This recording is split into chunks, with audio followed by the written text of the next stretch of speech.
Hakuna kitu kisuri kwa tumbako kuanzia kwa mbegu kuweka kwa pet, alafu utoe uweke kwa shamba. Inaanza kukukula.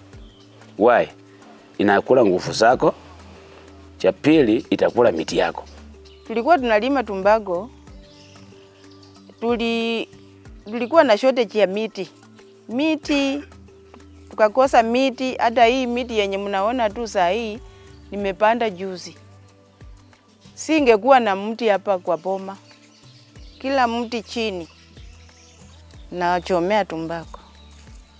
The reason why WHO came up with this initiative is because tobacco has a lot of negative effects.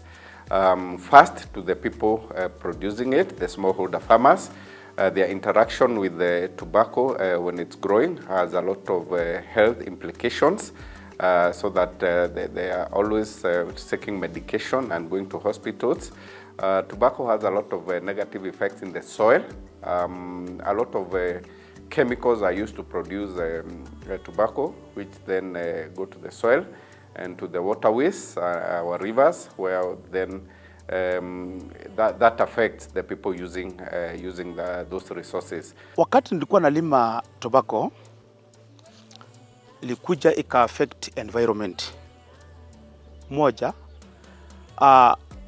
unatumia miti, unaangusha miti wakati unapoangusha miti inaharibu nini? Environment. So hata miti ya matunda sote unakata. Sasa wakati unapopata una kwamba boma yako inabaki free, hakuna miti, hakuna nini, hakuna, yani unatumia miti yako ya maana yote unakatia wapi? Chini, kwa sababu ya kufanya nini? Ya kuchoma tobacco. Within Busia, Tesonot produces a lot of tobacco, and we are seeing that there is a lot of environmental degradation with regard to production of tobacco. Hapa kwangu ilikuwa imekuwa tu, yani sijui tunasema nini, ni kama janga, kwa sababu miti ilikuwa uwezi. Miti ungepata miti hivi, kwa sababu wakati wa tobacco hizi miti naangusha miti mingi, natumia kuni mingi sana. Tobacco growing leads to deforestation. They must cut the trees. Today, people are talking of climate change. What is causing climate change?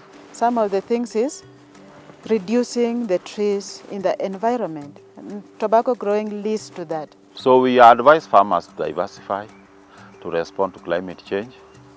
If we talk about climate smart agriculture, we are talking about the crops or the value chains that can also protect the soil from degradation.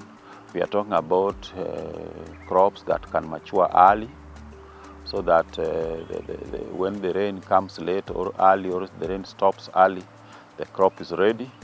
We are talking about crops that are disease tolerant, drought tolerant. So those are the aspects we are talking about.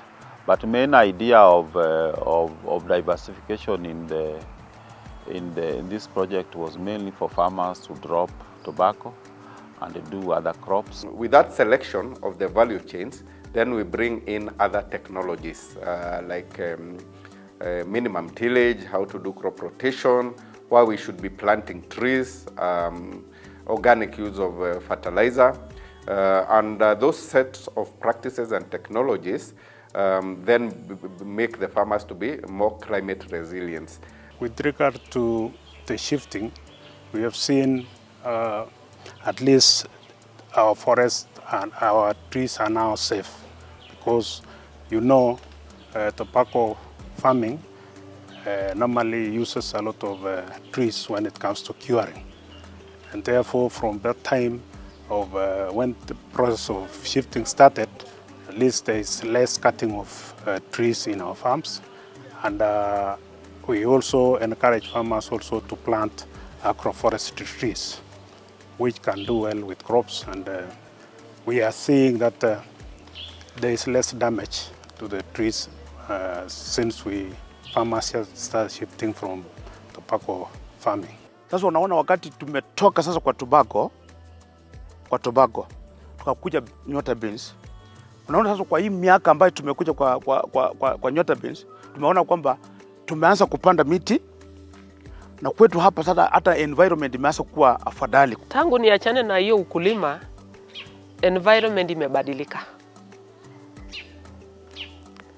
Kwa sababu sasa hii unapokaa hivi unaona kuna kivuli.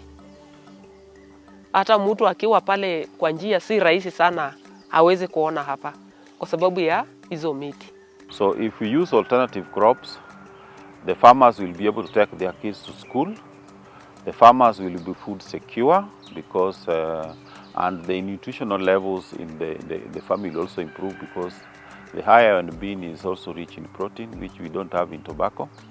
And also the soils will also not be depleted like in tobacco because the iron beans are leguminous crops and it gives nitrogen to the soil.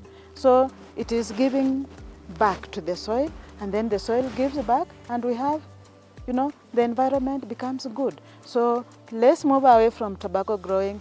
Let's do alternatives that can save us, save the land, save the animals.